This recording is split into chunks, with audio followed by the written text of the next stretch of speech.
Assalamualaikum warahmatullahi wabarakatuh. Perkenalkan, saya Nur Ali dengan NPM 202343500355.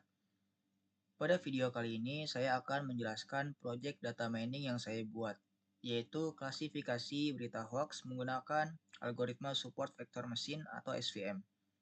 Jadi, pada proyek ini saya menggunakan dua dataset, yaitu Fact.csv dan True.csv yang saya dapat dari Kaggle. Kemudian data tersebut saya olah mulai dari proses pre-processing, ekstraksi fitur menggunakan TF-IDF, sampai proses klasifikasi menggunakan algoritma SVM. Langsung saja kita masuk ke programnya. Nah, di sel pertama ini, saya mengimport beberapa library yang saya butuhkan untuk penelitian. Di sini ada Pandas untuk membaca dataset, kemudian juga ada NumPy untuk membantu pengolahan data, lalu ada Matplotlib dan Seaborn untuk visualisasi. Di sini juga ada NLTK untuk proses pre-processing text. Juga ada word cloud untuk membuat visualisasi kata. Dan SCI Kit-Learn yang digunakan untuk membangun model machine learning menggunakan algoritma SVM. Jadi semua library yang dibutuhkan saya kumpulkan di awal agar lebih mudah digunakan pada sel berikutnya. Selanjutnya, saya membaca dua file dataset yaitu Fact.csv dan True.csv. Karena kedua dataset masih terpisah, saya menambahkan kolom label terlebih dahulu. Untuk berita hoax saya beri label 0 dan untuk berita asli saya beri label 1. Setelah itu kedua dataset saya gabungkan menjadi satu menggunakan function concat. Kalau kita lihat outputnya, jumlah seluruh data yang digunakan sekitar 44.000 berita. Nah, dataset inilah yang nantinya akan diproses sampai tahap klasifikasi. Setelah dataset berhasil dibaca, kita masuk ke tahap pre-processing yang pertama, yaitu text cleaning. Di sini saya membersihkan isi berita supaya teks lebih rapi dan lebih mudah dipahami oleh komputer. Pertama, saya ubah semua huruf menjadi kecil menggunakan text.lower. Setelah itu saya hapus URL. Kemudian juga saya menghapus angka, tanda baca, dan spasi yang berlebih. Kalau kita lihat hasilnya di sini, kolom clean text sudah jauh lebih bersih dibandingkan teks aslinya. Nah, hasil inilah yang akan digunakan pada tahap berikutnya. Berikutnya masih di tahap pre-processing yaitu stop word removal. Stop word adalah kata-kata yang sering muncul, tetapi sebenarnya tidak terlalu berpengaruh dalam proses klasifikasi. Misalnya seperti the, is, of, dan sebagainya. Dengan menghapus kata-kata tersebut, model nantinya bisa lebih fokus pada kata-kata yang memang memiliki informasi penting.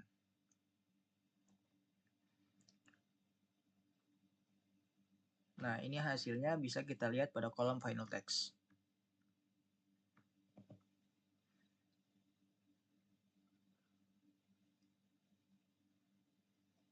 Di sel 5, setelah teks selesai diproses, kita perlu mengubahnya menjadi angka.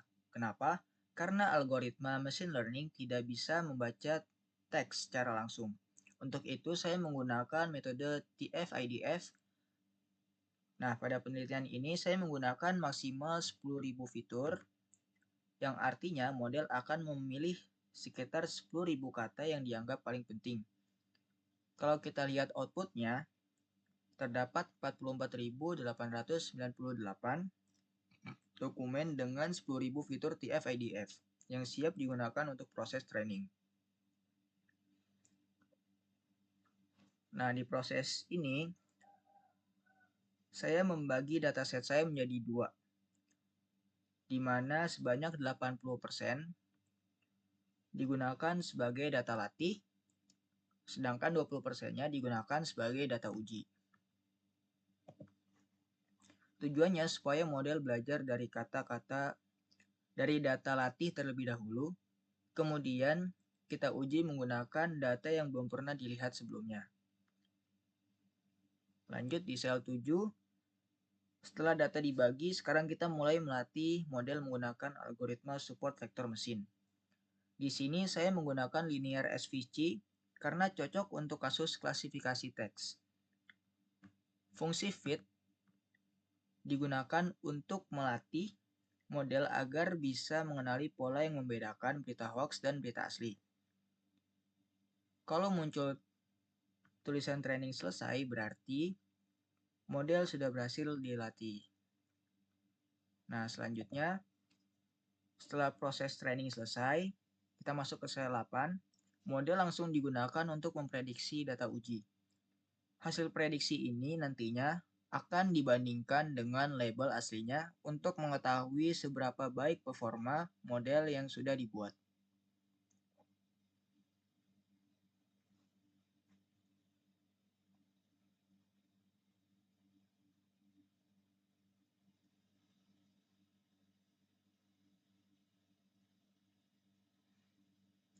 Nah, sekarang kita masuk ke confusion matrix.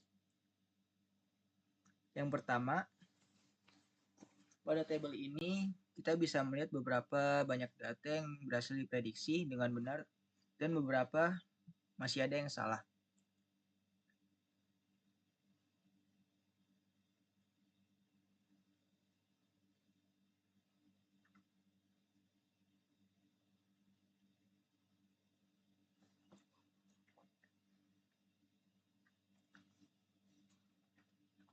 Dari hasil yang diperoleh, semua nilainya sangat tinggi, sehingga dikatakan model bekerja dengan sangat baik. Oke, kita lanjut ke bagian word cloud. Selanjutnya, saya akan membuat visualisasi menggunakan word cloud. Di sebelah kiri merupakan bagian fake news, dan di sebelah kanan merupakan bagian real news atau berita yang asli. Semakin besar ukuran kata, berarti kata tersebut semakin sering muncul pada dataset. Visualisasi ini membantu kita melihat karakteristik kata-kata yang dominan pada masing-masing kelas.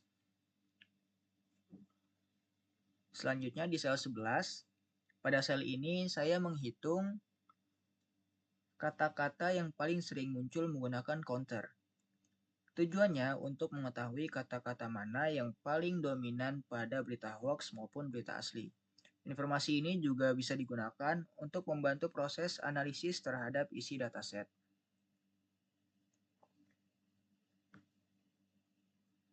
Nah, di sini di bagian word ini ada kata-katanya dan frekuensi ini adalah jumlah kata yang sering muncul.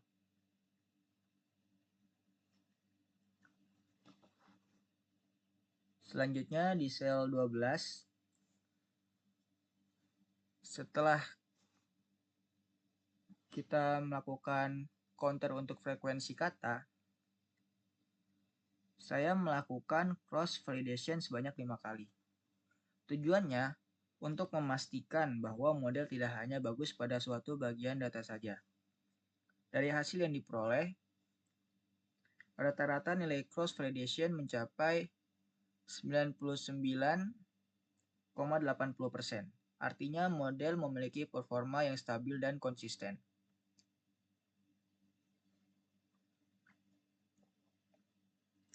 Nah, selanjutnya di bagian ini saya mencoba menguji model menggunakan berita baru. Ketika saya memasukkan sebuah berita, program akan melakukan pre-processing terlebih dahulu, kemudian mengubahnya ke bentuk TF-IDF, lalu menentukan apakah berita termasuk fake news atau real news. Jadi model yang dibuat tidak hanya bisa menguji dataset, tetapi juga dapat digunakan untuk mengklasifikasikan berita baru. Di sini saya contohkan, saya mengambil data dari sini.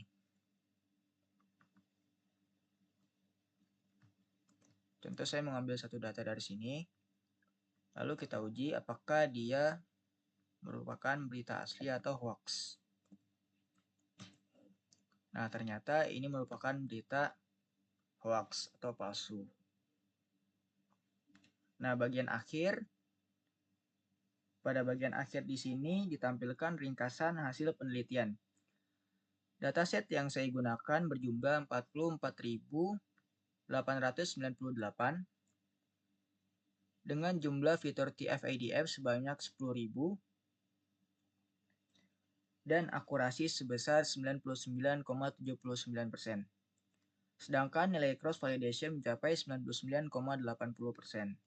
Dari hasil tersebut dapat disimpulkan bahwa kombinasi metode TF-IDF dan algoritma support vektor mesin mampu mengklasifikasikan berita hoax dengan tingkat akurasi yang sangat tinggi. Baik, mungkin itu saja yang bisa saya jelaskan mengenai implementasi project data mining yang saya buat.